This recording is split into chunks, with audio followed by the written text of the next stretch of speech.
안녕하세요 여러분, 지윤입니다. 지금 시각은 오전 3시 43분인데요 제가 내일 국민의당에서 주최하는 정책 간담회에 갑니다. 주제는 가상자산 열풍과 제도화 모색인데요. 패널로 서강대학교 컴퓨터공학과 박소영 교수님과 코인데스크 코리아의 김병철 편집장님과 그리고 체인링크의 이영인 한국총괄 매니저 그리고 저 이렇게 참여해서 가상자산에 대해서 청년들의 생각이 어떤지를 얘기하는 그런 자리예요. 그래서 질문이 뭐냐면 무엇이 청년들을 코인에 열광케 하는가? 코인 거래는 투자인가 투기인가? 가상자산 관련 범죄, 또 은성수 금융위원장의 어른 발언, 지금 정부의 대응의 문제점, 앞으로 블록체인 기술을 어떻게 활용할 수 있을 것인가? 그리고 제도화는 어떻게 해야 되는 것인가? 이런 것에 대해서 패널 토론을 할 예정이에요. 여기에는 국민의당의 안철수 대표님께서 참석을 하시고 권은희 국회의원님께서 주최를 하시거든요. 여기 가서 제가 말을 잘 해야 되지 않을까 생각합니다. 그래서 시간이 많이 늦었지만 이 질문들에 대해서 제 생각을 정리를 하고 자려고 해요. 얼마나 걸릴지 모르겠지만 한 1시간에서 1시간 반 정도 작업을 한 다음에 내일 이 패널 토론에 나가려고 합니다. 제가 정리를 잘 해서 내일 얘기를 잘 해야 블록체인 그리고 암호화폐, 암호자산 시장이 한국에서 제대로 제도화를 하고 뿌리를 내리고 우리가 잘 쓸 수 있지 않을까 라고 생각해서 책임감을 가지고 준비를 하려고 합니다. 현재 시각은 4시 54분이에요 결국 5시가 되었네요. 질문에 대한 답은 거의 다 썼고 보시면 이런 질문들에 대해서 답변을 다 작성을 하였습니다. 이걸 가지고 내일 가서 잘 하고 오도록 하겠습니다.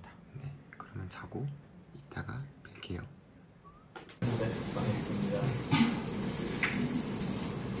윤 유튜버님의 인사 말씀 있겠습니다. 안녕하세요. 저는 김지윤이라고 하고요. 소개해 주신 대로 서울대학교에서 블록체인 관련해서 논문도 쓰고 연구를 하고 있는 대학원생입니다. 그러면서 지윤TV라고 하는 유튜브 운영하고 있는데요. 제가 2018년에 디사이퍼라고 하는 그 블록체인 학회를 만들었었어요. 학회에서 연구 같은 것들을 하고 이제 커뮤니티를 만들고 하는 과정에서 사람들에게 좀 이런 지식을 알려야겠다는 생각에서 지윤TV를 만들었고 그 관련된 활동들을 여러 가지 하고 있는 상황입니다. 감사합니다. 예, 감사합니다. 왜 청년들이 특히 이렇게 암호화폐에 열광하는가? 우리 김재윤 유튜버께서 유튜브를 통해서 많이 소통을 하실 텐데 그 직관적인 그런 부분들 한번 말씀을 해주시면 좋을 것 같습니다. 암호자산에 왜 투자를 하는가에 대해서 분석을 해보자면 사실 간단합니다. 전통자산의 가치가 너무 높아졌기 때문입니다. 저희 MZ세대, 청년 세대들이 자산을 가지기에 전통자산이 너무나 비싸니까 그것에 대한 대안으로서 암호자산을 사는 거지 전통자산이 좋지 않아서 사는 게 아니에요. 암호자산을 사고 싶어서 사는 게 아니라 그거밖에 못 사는 겁니다. 그 표면적인 이유를 살펴보면 그런 것 같고요. 두 번째로는 사실 중장년층 분들도 암호자산에 투자를 하고 싶어 하세요. 그런데 못하는 이유는 컴퓨터를 잘 못하시고 그리고 스마트폰도 잘 못하시니까 이런 약간 기술적인 부분들에 대해서 장벽을 크게 느끼시고 투자를 하는데 어려움을 많이 느끼시는 부분들이 있어요. 그리고 젊은 세대와 기성세대가 좀 다른 점은 젊은 세대는 어릴 때부터 컴퓨터 좀 익숙해져 왔었고 사이버 덕투토리라던가 모바일 게임이나 컴퓨터 게임에서의 아이템 거래 같은 것들에 매우 익숙해요. 그리고 그런 디지털 자산에 대해서 가치가 있다는 것을 인정하고 있는데 기성세대는 보통 그렇지 않죠. 저희 어머니만 봐도 제가 게임에 돈을 쓰는데 왜 그런 쓸데없는 돈을 쓰냐라고 말씀을 많이 하셨었는데 그런 어떤 자산에 대한 이해와 그 가치에 대한 평가 자체가 기준이 다르고 젊은 세대가 아무래도 조금 더 이런 기술에 친숙하기 때문에 더 잘 투자를 할 수 있는 상황이 아닌가 싶습니다. 한 가지 더 궁금한 게 이 블록체인이라는 것이 이 국경을 넘나드는 그런 글로벌 세계이고 그리고 이 탈중앙화의 기본적인 개념을 가지고 있지 않습니까? 이 두 가지 가치적인 요소, 탈중앙화, 탈국가화 이런 가치적인 요소에 대한 이 청년들의 친숙도는 어떻습니까? 저는 탈중앙화라는 가치 자체가 그렇게 중요하다고 보진 않아요. 탈중앙화는 수단에 들어가고요. 탈중앙화를 이용해서 자산을 자유롭게 만들자는 데 중요한 거거든요. 디지털 자산을 만들려면 어려움이 뭐냐면 디지털 데이터는 복제가 쉽고 조작이 쉬워요. 근데 자산은 복제돼서도 안 되고 조작돼서도 안 되거든요. 그러면은 이 복제와 조작을 막기 위해서 필요한 게 뭐냐? 신뢰기관입니다. 신뢰기관이 이것들을 못하도록 감지해주고 감사기관이 감사를 해서 복제와 조작을 막아주는데 문제는 그렇게 되니까 이 중앙기관이 권력을 가지는 거 그리고 거기에 따라서 자산을 거래를 할 때 시간 인증을 해야 되는데 그 과정 자체도 되게 불편한 거예요. 왜냐하면 우리가 공인인증서 같은 것들을 써야 되고 우리나라는 잘 돼 있지만은 다른 나라에서는 사실 신용 거래 같은 거를 하기가 매우 힘들고 디지털 자산을 만들기조차도 매우 힘든 상황이고 이 탈중앙화라는 것은 그래서 이 중앙기관 없이도 그런 자산을 기소할 수 있도록 만들어주는 그런 기술이라고 보시면 되고요. 그런 관점에서 이제 탈중앙화가 탈국가화랑 이어진다고 생각을 안 하셔도 될 것 같아요. 이 코시안 학생들이 원하는 건 뭐냐면 탈중앙화된 기술을 이용해서 디지털화된 자산을 우리가 만들 수 있고 그걸 거래할 수 있고 그게 중요한 거예요. 그래서 국가의 뭐 전복이나 아나키스트 이런 특징이나 이런 것들은 중요하지 않다는 말씀드리고 대신에 그런 점 때문에 내가 서비스를 만들면 전 세계 사람들 누구나 바로 참여해서 사용할 수 있는 서비스가 되는 거예요. 그런 시스템이기 때문에 이 산업 자체는 만들기만 하면 무조건 글로벌 플랫폼이고요. 거기에 비자 문제나 뭐 세금 문제나 이런 것들이 현재는 없기 때문에 더 글로벌리 주목을 받고 있는 겁니다. 그런데 앞으로는 이 기술을 위해서 당연히 제도화가 되길 원하는 사람들이 있고요. 그래서 탈국가화보다는 빨리 이걸 제도화시키고 사람들이 우리나라 인프라 이용해서 그런 것을 할 수 있도록 만들어주는 게 매우 중요하다고 생각을 해요. 안성수 금융위원장 그 어른의 말씀을 해주셨는데 그 어른에 대해서 일가를 해주신다면? 제가? 예. 네, 우선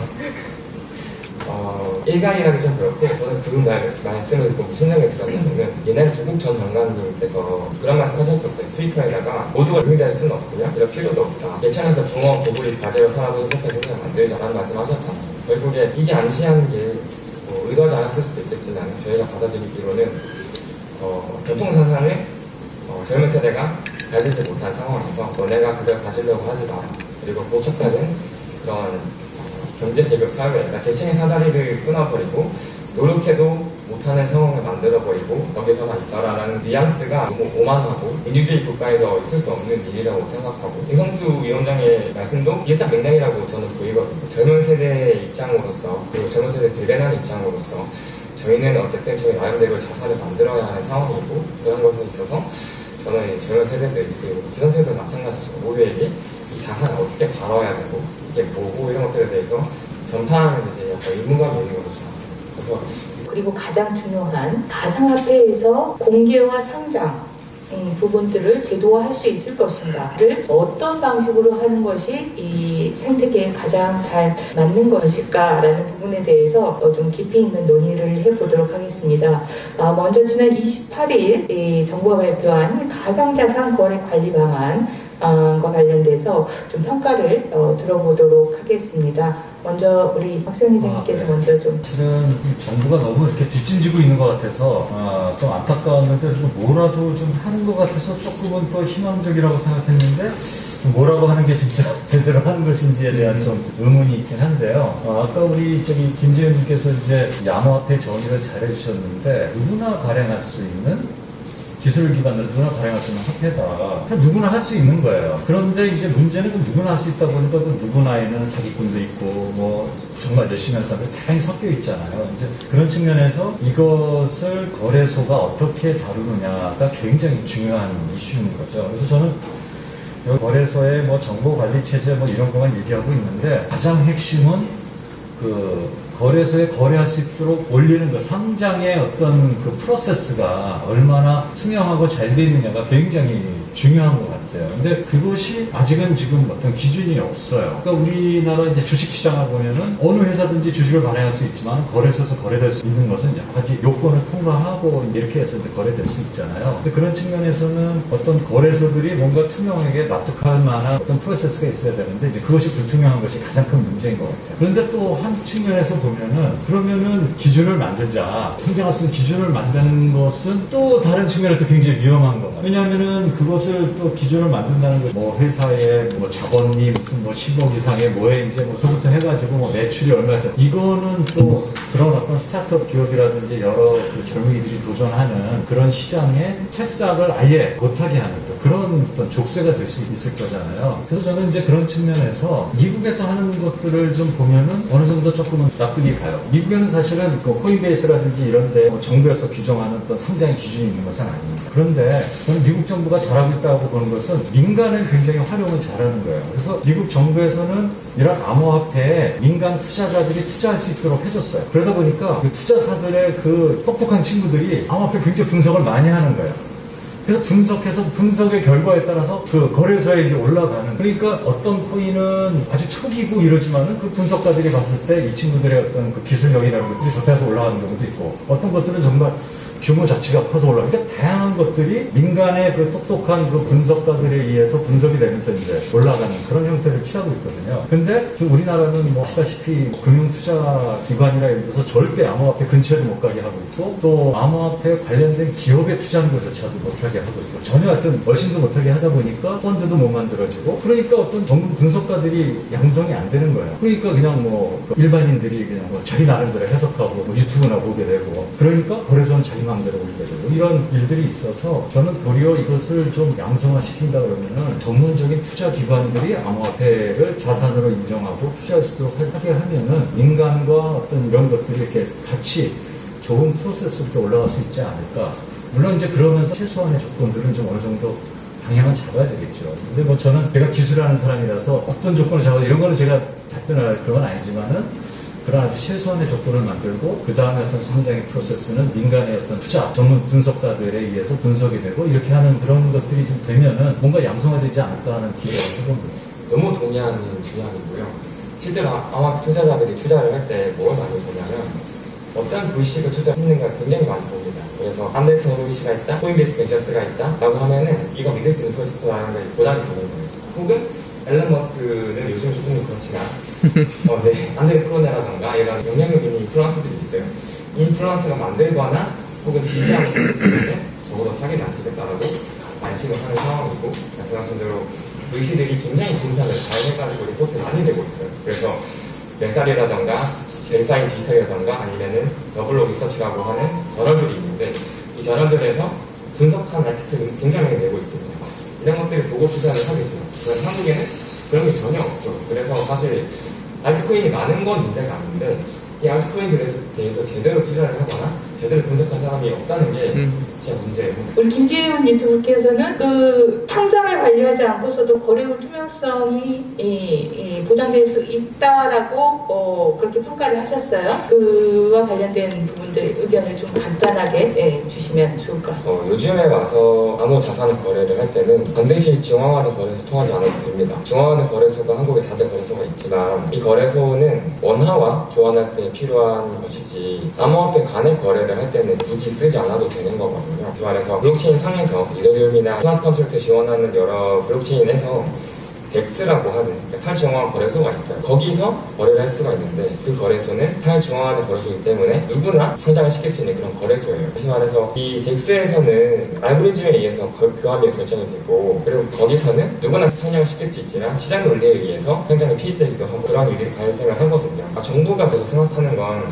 중앙화 거래소의 어떤 것들에 대해서 뭔가 규제를 하려고 하는 것 같은데, 사실 탈중앙성을 바탕으로 하는 블록체인은 중앙화 거래소가 차지하는 비중이 갈수록 줄어들고 있다고 생각해요. 거래소를 규제를 통해서 관리하는 게 아니라 민간이 분석을 할 수 있도록, 그리고 민간이 투자를 할 수 있도록 만들어준다면 많은 양질의 정보들이 나올 거예요. 그리고 어떤 투자사가 해킹을 하는 어떤 프로젝트 같은 경우에는 사기를 칠 가능성도 매우 낮죠. 왜냐하면 회사가 지분을 갖고 있을 테니까요. 그래서 그런 것들을 통해서 규제를 풀어줘서 이걸 해결하는 게 더 맞는 방법이라고 생각하고, 거래소를 더 국제고 규제하고 하는 것은 좀 좋은 방법이 아니라고 생각합니다. 왜냐하면 어떤 코인이 사기인지 아닌지는 나중에 가봐야 알아요.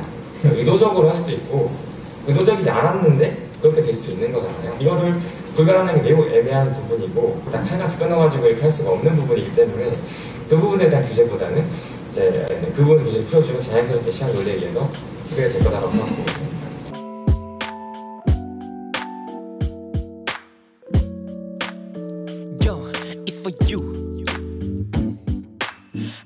한 발짝 왜 못 다가가는지 하나도 따라 못하겠네. 제게 가르침 느린 게 좋은 거래 보담 나도 캠에 배부리